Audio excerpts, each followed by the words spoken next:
मगर सुनो प्यारे, जो मैं बताना चाह रहा हूँ वो मैं ये बता रहा हूँ। नबी ने फरमाया जिसकी 3 बेटियां हो तो वो जन्नत का हकदार, सही परवरिश कर दे तो 2 हो वो भी जन्नत में नबी लेके जाएंगे उसको, एक हो तो वो भी जन्नत में। अब मुझे कह लेने दिया जाए बेटियों की वजह से तुम्हें जन्नत मिल रही है, मगर हदीस ऐसी पढ़ने जा रहा हूँ कि तुम्हारा कलेजा मुंह को आ जाएगा। ऐसी हदीस पढ़ रहा हूँ तुम्हारे होश ठिकाने आ जाएंगे।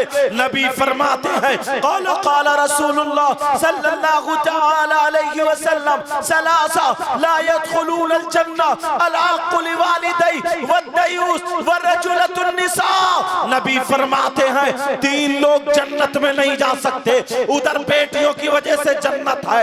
नबी फरमाते हैं 3 लोग जन्नत में नहीं जा सकते। अब मुझे बताओ, अगर नबी जिसे मना कर दे तो कोई पीर जन्नत में नहीं ले जा सकता, अगर नबी जिसे मना कर दे कोई मौलाना जन्नत में नहीं ले जा सकता, अगर नबी मना कर दे कोई मुफ्ती जन्नत में नहीं ले जा सकता, अगर नबी मना कर दे तो कोई वली जन्नत में नहीं ले जा सकता, अगर नबी मना कर दे तो उसकी नमाजें जन्नत में नहीं ले जा सकती, अगर नबी मना कर दे उसके रोजे जन्नत में नहीं ले जा सकते, अगर नबी मना कर दे उसका हज जन्नत में नहीं ले जा सकता, अगर नबी मना कर दे तो कोई माई का लाल जन्नत में नहीं ले जा सकता।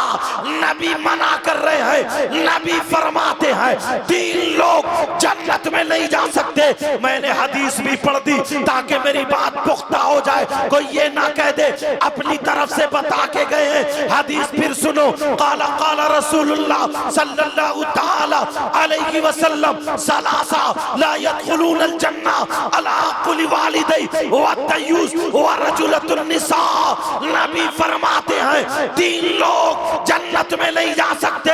वो 3 लोग कौन है? नंबर 1 वो माँ बाप जिसकी बेटी आवारा घूम रही हो, वो माँ बाप जिसकी बेटी फैशनीले कपड़े पहन रही हो, वो माँ बाप जिसकी बेटी मोबाइल पे गैर लड़कों से बातें कर रही हो, वो माँ बाप जिसकी बेटियां अपने दोस्त बॉयफ्रेंड बना रही हो, वो माँ बाप जिनकी बेटियां कानों में ईयरफोन लगा करके ठुमक ठुमक के चल रही हो, जिनकी बेटियां गरारे शरारे मेले ठेलों में घूम करके इस्लाम को बदनाम कर रही हो, वो माँ बाप दयूस है, दयूस है, दयूस है। और नबी फरमाते हैं दयूस जन्नत में नहीं जा सकता है। समझ में आ रही बात? बेटा मैंने कहा था मैं का ज्यादा ई को मत रखो ताकि बात समझ में आ जाए। आका फरमाते हैं 3 लोग जन्नत में नहीं जाएंगे। उधर बेटियों की वजह से जन्नत का रास्ता खुला और इधर बेटियों की वजह से जन्नत का रास्ता बंद। क्यों? उधर परवरिश ठीक, इधर परवरिश ठीक नहीं। अब जरा यहां के लोग अपने आप को संभालो। देखो हर पुर के गयूर मुसलमान इतने लोग हैं यहां पर, कम से कम 50 लोग ऐसे होंगे जिनकी जवान बेटियों पे मोबाइल होगा। जवान बेटियों पे मोबाइल। ठंडे दिमाग से सोचो, 4 रोटी खाते हो, 2 की अकल रखो। तुम्हारी बेटी तो मेरी बेटी, इस्लामी रिश्ते से वो भी मेरी बहन बेटी। मगर मैं पूछना चाहता हूं प्यारे, हमने जो बेटी को मोबाइल दिया है, इतना बता दो कौन सा ऐसा रिश्तेदार है जो तुमने इंतजाम कर दिया कि ले बेटी बात करती रही है। बेटी को मोबाइल की जरूरत क्या है? व्हाट्सएप चलाएगी, कहां चलाएगी? फेसबुक चलाएगी, कहां चलाएगी? यूट्यूब चलाएगी, कहां चलाएगी? बात करेगी तो किससे करेगी? मुझे इतना बता दो। किसी की बेटी ऐसी है जिसके ट्रक चल रहा है, हवाई जहाज चल रहा है, बसें चल रही है, फैक्ट्री चल रही है, कारखाना चल रहा है, ट्रेनें चल रही है कि मोबाइल के बगैर सब ठप हो जाएगा, पूरा खानदान भूखा मर जाएगा। है किसी की बेटी ऐसी? आज शादियों में देख लियो, हर हरपुर में कल को अगर शादियों 50 लड़कियां होंगी, एक भी अल्लाह की बंदी ढंग के कपड़े नहीं पहने होंगे, सबके वही फैशनीले कपड़े, वही बाल कटे हुए, वही दुपट्टा एक तरफ पड़ा हुआ, यहाँ का जिस्म दिख रहा है, वही गरारे चरारे मटक मटक के चल रही है, टेढ़ी भेड़ी होकर के इधर से उधर, जिधर लड़के खड़े इठला इठला के जा रही है, जहां गमला देख लिया तो सेल्फी मार रही है। ये तो अपनी आंखों से देख रहे होगे, ये किसकी देन है? हर हरपुर की लड़की को अगर मैं बरेली छोड़ दूं, ये जिला बरेली होगा शायद या पीलीभीत है, बरेली, अगर बरेली में छोड़ दूं हर हरपुर की लड़की को, उसे अपना घर नहीं मिलेगा। तो बंबई का फैशन कहां से आया उसके पास? गोवा का चालो चलन कहां से आया बोलो? हैदराबाद चेन्नई का कल्चर कहां से आया बोलो? हमारी बेटी जो हरहरपुर से कभी निकल के नहीं, भाई तुम्हारी है तो हमारी निकल के नहीं गई, लेकिन खाने का ढंग फिल्मों जैसा, पहनने ओढ़ने का ढंग फिल्मों जैसा, चलने का ढंग फिल्मों जैसा, डायलॉग बोल रही, सारी चीजें मेहंदी लग रही है वो फिल्मों जैसी, कपड़े वो फिल्मों जैसे, जैसे बंबई में वो नाचने वाली औरतें फिल्में जो बना रही है, वो हमारे घरों में कहां से आया? इस अब्बा ने दिया। ये मोबाइल की देन है, मोबाइल की देन है। और ये जो अम्मा है ना, अम्मा ये भी कटवाने की है। बताऊं कैसे? इस अम्मा को पता नहीं है कि बेटी आधा घंटा खड़े होकर जीने पे कभी झंपर इधर फेंक रही है, कभी इधर उधर फेंक रही है, और इठला इठला के जो आधा घंटा बातें कर रही, किससे कर रही है? इस अम्मा को पता नहीं है क्या? कौन सा ऐसा रिश्तेदार है? माँ को पता नहीं है कि जीने पे आधा घंटा मेरी बेटी किससे बात कर रही है? जब बिल्कुल फैलने लगी, मोहल्ले में चर्चे होने लगे, फला की लड़की ने ऐसा कर दिया, ये हुआ तो हुआ, ऐसा हुआ वैसा हुआ, अब रोते हुए आई अब्बा के पास, पता नहीं मेरी बेटी को क्या हो गया, मेरी बेटी तो बड़ी अच्छी थी, बड़ी नमाज पढ़ती थी, आज तक कोई गलत काम नहीं किया था, मुझे लगता किसी ने जादू करा दिया, उसका दिमाग फिरवा दिया। दिमाग कोई दिमाग नहीं फिरवाया। इस अम्मा की कमर पे 3 लट्ठू मारो। कौन है इतना बड़ा जो दिमाग फेरेगा? कोई दिमाग नहीं फिर। अब ढूंढती पड़ रही है मियां, समझे? अब ये ढूंढ रही है कोई मियां ऐसा मिल जाए, कोई मियां ऐसा मिल जाए ना, ऐसा मिल जाए कि मेरी बेटी का दिमाग फेर दे। और मियां ढचोकले वाला जो है, नकली उसकी बात कर रहा हूं, वो खुद इस इंतजार में बैठा है कोई ऐसा मरीज मिल जाए जो मेरे घर के हालात पलट दे। समझे? माइक पे अभी आधा घंटा बोला हूँ, 7 तरीके के डिजाइन की आवाज निकलने लगी। मुझे लग रहा है इस पे भी कुछ असर हो गया। अगर इस पे नहीं हुआ तो मैक वालों पे जरूर हो गया, समझे? लेकिन कोई बात नहीं, तवज्जो रखो।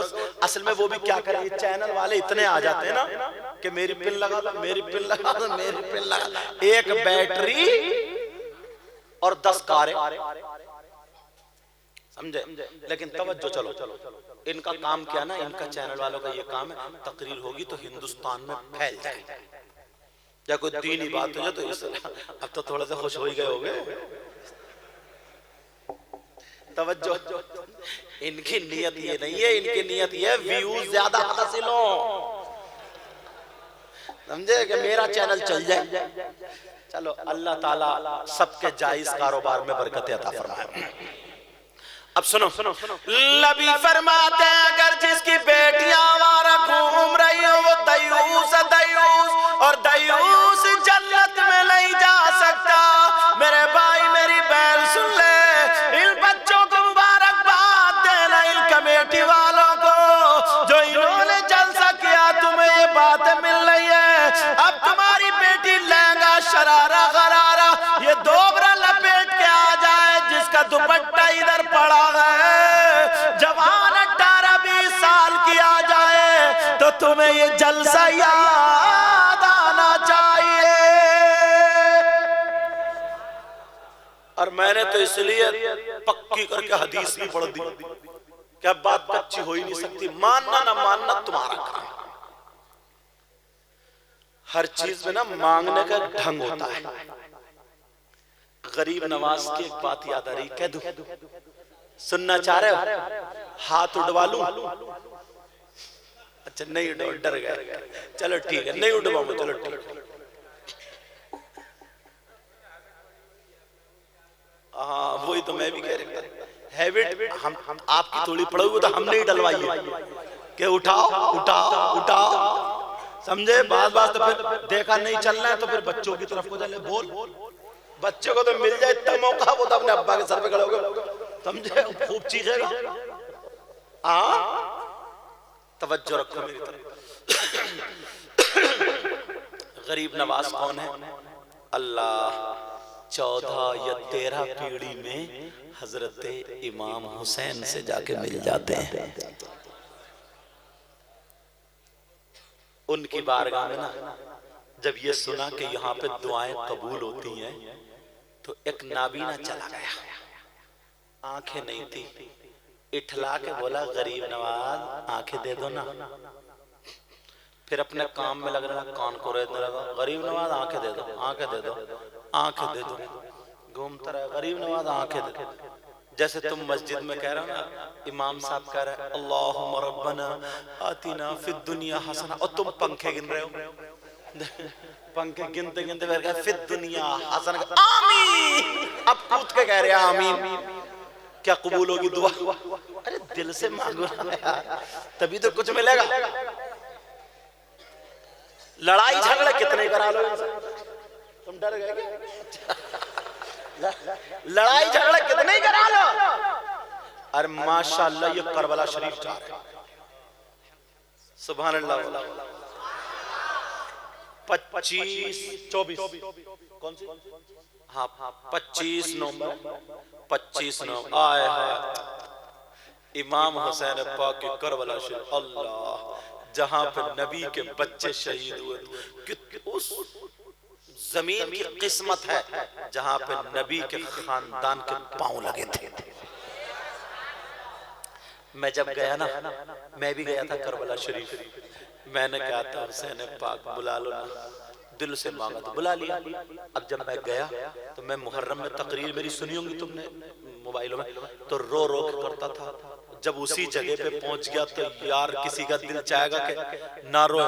देखो अभी सुनने का काम कर रहे हैं, नहीं कर रहे हैं, अब बता, समझे, तवज्जो रखो, बेफिक्र रहो, बेफिक्र रहो, अब के जलसे में ये पूरे कारीगर बन जाएंगे इंशाअल्लाह। मगर बद्दुआएं नहीं दूंगा, क्योंकि ये भी हमारे भाई हैं। हुजूर सल्लल्लाहु अलैहि वसल्लम के लोगों ने पत्थर बरसाए थे, समझे। हमारा काम, हमारे खानदान का ये काम ही नहीं कि हम बद्दुआ दें। अल्लाह ताला इनके मैक को ठीक कर दे और इनको भी ठीक कर दे, समझे। इनको ठीक करे तो रहमत दे करके ठीक करे, समझे। अल्लाह ताला बरकत। अब सुनो, तो इन्होंने मेरी तारीख ली है। मैंने कहा तारीख तो मेरी घिरी हुई है, हर दोई में मैं तकरीर करके इंशाल्लाह फिर इनके यहाँ जाऊंगा तकरीर करने, दुआएं करने। तो यार ये कितनी खुशकिस्मत, बहुत खुशकिस्मत हज़रत। वहां पर जब पहुंचोगे ना आप, तो बगदाद शरीफ रुकोगे, वहां पे गौसे पाक का मज़ार है। अल्लाह अल्लाह, मैंने सोचा ना, मैंने कहा या गौस अंदर से देख लूं। तो एक जो वहां पे रहते थे ना खादिम, बातचीत हुई उनसे, मुसाफा हुआ, तो मैंने कहा अंदर की हाजिरी को चाहता हूँ। ठीक है, पता नहीं कैसे, तो वो औरतों की तरफ से ना जिधर औरतें निकल गई, बोले 1 मिनट में लगेगा। अरे मैंने कहा आधे मिनट में काम हो जाएगा। बोले ठीक है। औरतें निकली और पांवों की तरफ से दरवाजा खोला, मैं गिर गया वहीं पे। क्यों नहीं गिरूंगा यार, उनके